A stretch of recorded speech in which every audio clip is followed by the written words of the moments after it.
Hello කොනිචිවා හැමෝටම ගුඩ ආෆ්ටර්නූන්. ඉතින් අද යන්න යන්නේ කොණ්ඩේ කපන්න. හොඳටම කොණ්ඩේ වැවිලා මම කොහොමත් කොණ්ඩේ කපන්න යද්දී දෙකමාර 3 වගේ විතර වුණා. ලංකාවේ අය කෙනෙක්ටත් කෝල්ලක් ගැව්වා. ඊට පස්සේ එළියට ආවා, සීතල ඉඳ ජැකට් එකක් දාගත්තා. ඒ වෙලෙත් නිකන් බැලුවා කැමරාවෙන් හොඳටම කොණ්ඩේ වැඩි. ඊට පස්සේ එහෙම ලිෆ්ට් එකෙන් පහළට යන්න ලෑස්ති වෙලා ලිෆ්ට් එක එනකම් බලාගෙන ඉඳලා මම සෙකන්ඩ් ෆ්ලෝර් එකේ ඉඳන් එන්නේ ලිෆ්ට් එක. විනාඩි 5ක් යන්නේ නැහැ, 3ක් විතර ඇද ලිෆ්ට් එක එනවා. ලිෆ්ට් එක ආවා.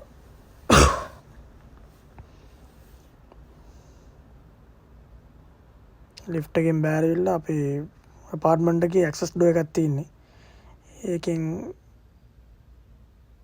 එළියටත් ඇවිල්ලා ඔයාලට පේනවා අපේ අපාර්ට්මන්ට් එක කොහොමද තියෙන්නේ කියලා. ඔයාලට පේනව නේද මේ වෙල්ඩින් මැෂින් එකක් තියෙනවා අපේ අපාර්ට්මන්ට් එක ඉස්සරහම. මේ තියෙන්නේ බයික් සෙට් එක නවත්තලා තියෙන අපේ අපාර්ට්මන්ට් එකේ කට්ටියගේ. මේ තියෙන්නේ මගේ බයික් එක සම්පූර්ණයෙන් පේනවද දන්නේ නැහැ.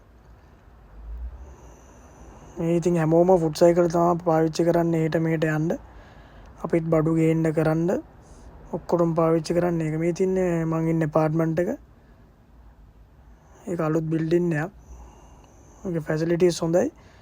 අර තියෙන ඩෝ එකෙනුත් යන්න ඇක්සස් කාඩ් එක වෙන මිල් රික්වෙස්ට් කරන්න ඕනේ. එහෙනම් යම් බලන්න සලුන් එකට. ලංකාවේ අයියත් එනවා කිව්වා. එතනට 2:45 3 විතර වෙද්දි මෙතනින් බයික් එක නවත්තලා තමයි එමයි සලුන් එකට ගියේ. බයික් එක මේ නවත්තන්න පැය 2ක් ෆ්‍රී. ඊට පස්සේ තමයි N100ක් ඇඩ් වෙන්නේ බයික් එකේ පාකින් ෆී එක. විතර අපිට පැය 2ක් ගියේ නෑ. හින්දා අපිට ෆ්‍රී බයික් එක ආයෙ අනිත් පැත්තට ගන්න පුළුවන් වුණා. යම් බලන්න ඔයාලට පේනවා මේ පාරේ. මේක නිකන් සිටි මෝල් එකක් වගේ තමයි. හැම කඩයක්ම තියෙනවා. ඔක්කොම මේවා අද වීකෙන්ඩ් එකේ ඉඳලා පොඩ්ඩක් සෙනග ඉන්නවා. සැලුන් එක මෙතන ඉස්සරහා තියෙන්නේ.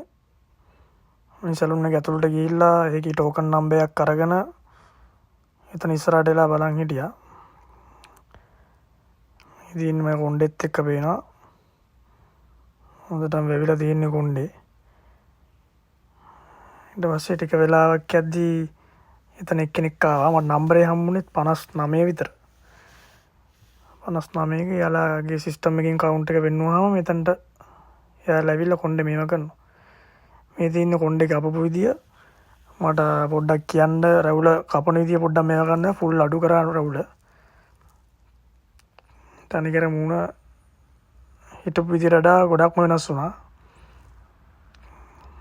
ඒක තමයි හැමෝටම කියන්නේ ලැන්ග්වේජ් එක හොඳට පුළුවන් වෙලා ආවම කොණ්ඩේ වුණත් ලස්සනට කපා ගන්න පුළුවන්. මොකද අපි කියන්න හරියට තාම දන්නේ නැති හින්දා ඉංග්‍රීසි වලින් තමයි මම නම් කිව්වේ. ඒත් ඒක යා තේරුම් ගත්තේ නැහැ.